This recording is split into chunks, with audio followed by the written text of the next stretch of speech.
It's been a while since we've seen a proper small form performance laptop on the market. Razer and MSI tried recently by sticking a GTX 1650 GPU inside the 13 and 14-inch chassis. But paired with Core processors and questionable thermals, those products haven't been as well received as their manufacturers were expecting. And that brings us to the laptop that we have here, the Asus ROG Zephyrus G14.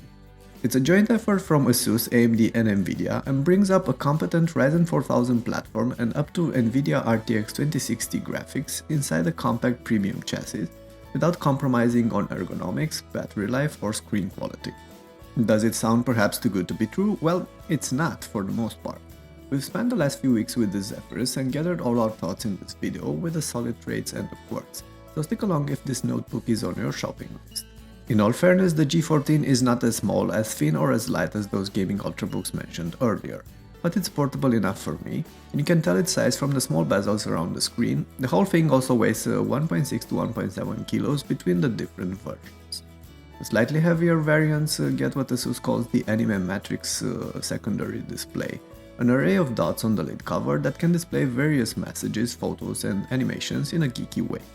Our sample is pre-production and something about this matrix array did not work properly on it, so we're not going to get in depth here, but you'll find plenty of details in other videos. For what is worth, I for one don't even care much about this feature anyway, and I'd rather get one of the standard configurations of the G14 without the anime array, which are slightly thinner and lighter at 1.6 kilos. This aside, the G14 is surprisingly well made for a Zephyrus G given our experience with last year's G15. The two have very little in common, as this is entirely made out of magnesium and aluminum alloys, feels premium to the touch and is also built like a mini tank. And I'm not kidding, this chassis barely budges when pressed harder, and the screen is also well made. Asus offered the G14 in two color versions, a darker model called Space Gray, the one we have here, and a brighter variant called Mirage White. The latter does a better job at hiding smudges and would be normally the one I'd prefer, except that it comes with a silver keyboard with white lighting. That's poor contrast. Furthermore, the interior doesn't show a lot of finger roll on this Space Gray model either, but the top does, as that's made out of aluminum. Looks aside, the Zephyrus checks most of the ergonomic aspects I'd want in a modern laptop. The front and lip corners are blunted and friendly to the wrist, the screen can be easily raised and adjusted with a single hand, and grippy rubber feet keep this nicely anchored on the desk.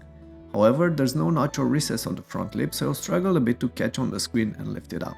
In fact, you might need to use a fingernail or both hands for it. And while we're nitpicking, I would have liked a screen that goes all the way back flat, as well as have those status LEDs pushed on the side and out of the way, instead of having them underneath the screen. The power button is new though, it's no longer lit up and integrates a smart finger sensor, the kind that registers your fingerprint from the moment you press it and power the laptop, and then uses it to log into Windows without prompting for another swipe. Oh, and you might have noticed those cuts on the palm rest. They hide speakers underneath, as the G14 now gets quad speakers, with two of them firing upwards through these cuts and two more firing downwards. The audio is surprisingly loud and punchy for a small laptop, and the quality is definitely not bad either. Finally, as far as the I/O goes, the ports are aligned on the sides towards the front of the laptop, as the rear is reserved for the complex thermal design required to cool the hardware in this small chassis. That means the PSU is placed in the middle of the left side, somewhat annoying. This configuration charges with a 180W compact power brick, but it also supports USB-C charging up to 65W through the USB-C port on the left side. That means you don't have to carry around the larger brick to work or school, and only grab it when you plan to run games or demanding loads. Asus implemented their Ergolift hinge design on this laptop, which we've seen on many of their ZenBooks in recent years. That raises the main body on rubber feet placed at the bottom of the screen, creating a slightly inclined typing position and extra space underneath, which helps draw fresh air easier into the cooling system. There's normally one issue with this design though, as the hot air exhausts are placed between the hinges, and that means hot air is pushed straight into the screen with most of the other Ergolift models. Not here though. First off, the thermal design splits the hot air coming out, sending part of it to the sides, part of it downwards, and only some of it upwards. And then the upward stream is further diverted to the sides and not into the screen by these small fins that you can hopefully see here. I found this to be a smart approach back when I was first introduced to it, but I was curious if it actually made any difference in real life, and it does. While the components and chassis get hot with demanding games, the actual screen does not. That chin at the bottom of the panel plays a role in this whole thing as well, as it slightly raises the display and pushes it away from the exhaust. Speaking of the screen, Asus offers two panel options for the Zephyrus G14, either IPS Full HD 120Hz or IPS QHD 60Hz. We have the latter here. It's a pretty nice display overall. However, we only measured about 250 nits of max brightness on our sample, which is fine for indoors use but won't suffice for brighter environments. That's compensated by contrast levels of about 1000 to 1, 70% plus coverage of the Adobe RGB gamut and good uniformity without any light bleeding. So this panel is well suited for daily use, for video and even for some photo editing, as long as you keep the laptop indoors. However, it's not that great for games, especially the fast-paced kind, as it's merely a 60Hz panel with middling response times. Thus, if gaming sits high on your list of priorities, I'd recommend the 130Hz panels instead. We haven't yet tested that one, but we will in the near future, and we'll post a comparison between the two options in our detailed review available on the site on ultrabookrareview.com. It's linked in the description. As for the keyboard, this might well be my favorite typer of the entire ROG Zephyrus lineup, and that's something given that the 15-inch models include some great keyboards as well. This is in fact very similar to the keyboard on the GX502, with a full deck of main keys and small but nicely spaced out arrows. It lacks that extra row of function keys at the right, as there was no room for it on the smaller chassis. The feedback is somehow better though, crisp and responsive. I got used to it very quickly and was able to type faster and more accurately than on most other laptops I've tried recently. The keys are also fairly quiet. What this implementation lacks is RGB backlighting though, as Asus only put white LEDs beneath the keys. I don't mind this much, but some of you might. Oh, and these white LEDs will prove annoying on the silver keys implemented in the Mirage White version of this laptop, making the writing difficult to read. Okay, so with those out of the way, let's talk specs and performance. Our G14 is one of the higher available configurations, with the AMD Ryzen 7 4800HS processor, 16GB of RAM, 1TB of storage and dual graphics, with the NVIDIA RTX 2060 65W GPU and the Vega 7 iGPU embedded within the AMD platform, which takes over with lighter use. Asus also offers the G14 with the Ryzen 9 4900HS processor in some regions. But keep in mind that the 7 and the 9 are both 8-core 16-thread processor with similar traits, just slightly faster clocks and improved integrated graphics for the 9. Both of these HS APUs are pretty much the best AMD have to offer these days and stand for power-optimized versions of the more common Ryzen H processors available in larger laptops. They are designed to run at 35W and offer nearly the same performance as those 45W variants, making them well suited for ultraportables such as this one. And boy does the 4800HS in this laptop perform well.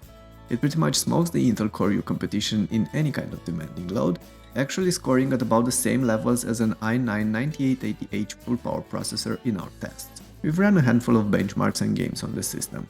Some of our findings are included in the video, and you should pause if you need to look at the data more closely, but the more in-depth analysis and performance logs are available on our site on ultrabookrareview.com.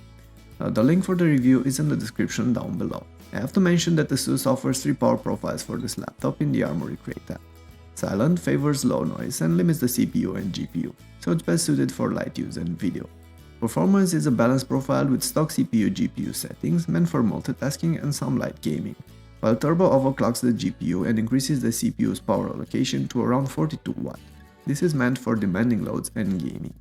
As far as gaming goes, the RTX 2060 in this G14 is a MaxQ 65W variant, so not the full power version you can get with 15-inch ultraportables, but at the same time the fastest GPU available in a 14-inch chassis these days. These tables and graphs show how our configuration scored in several different games, as well as offer a comparison with a few other gaming ultrabooks that you might be inclined to consider alongside this Zephyrus G14.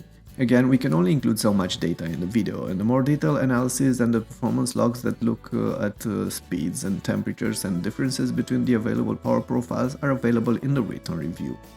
I do have to mention here that while this G14 is a solid performer across the board, it also runs hot. Yes, Asus put a lot of effort into the thermal design as explained earlier, as you can see here, with a complex array of fans and heat pipes used to cool the components. But nonetheless, like on most other gaming ultraportables, there's no way around physics with this one either. Cramming powerful specs inside a compact chassis leads to high temperatures and noisy fans. The CPU consistently averages temperatures in the mid-90s with games, while the GPU settles for low 80s in most titles, and part of this heat spreads onto the metallic chassis. We measure temperatures in the mid-50s on the inner deck, above the keyboard, high 40s in the keyboard area around the WASD keys, and mid-50s on the underbelly around the exhaust. All this on the turbo profile, with the fans ramping up to about 45 to 46 dB at head level. You can also opt to play games on the performance and silent profiles. Silent is especially interesting as it tames down the fan to about 39 to 40 dB, but it throttles the CPU and takes a toll on the FPS count, so it's only an option for less demanding or older titles. Otherwise, if you're looking to cover up those fans, just hook up a pair of good headphones. But the Zephyrus G14 is not just a performance laptop, it can also handle everyday multitasking, browsing and video, this time around running quietly and coolly.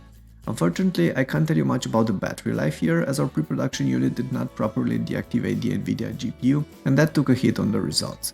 We've asked for another sample and we'll update this section in the review. Nonetheless, I'm expecting about 3 to 4 hours of daily multitasking and 7 to 8 hours of video from the 76 Wh battery inside. Okay, so before we wrap this up, we also need to talk about value here.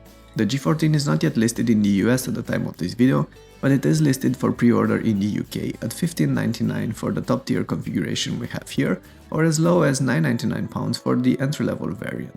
Just keep in mind you'll have to upgrade the RAM on that one, as single channel RAM takes a toll on the gaming performance. Still, £15.99 puts this a little above ultraportables such as the MSI Prestige 14 or the Razer Blade Stealth, and a little under RTX 2060 configurations of 15-inch ultraportables such as the MSI GS66 Stealth or the Asus ROG Zephyrus M. So that's competitive for what this G14 is, and I can only hope this sort of pricing will also carry on to the US and other markets as well. We'll update on this in the article once we know more. Okay, so let's cut this short here. In conclusion, this Zephyrus G14 might not be for everyone, but sure is one of the nicest performance ultraportables out there.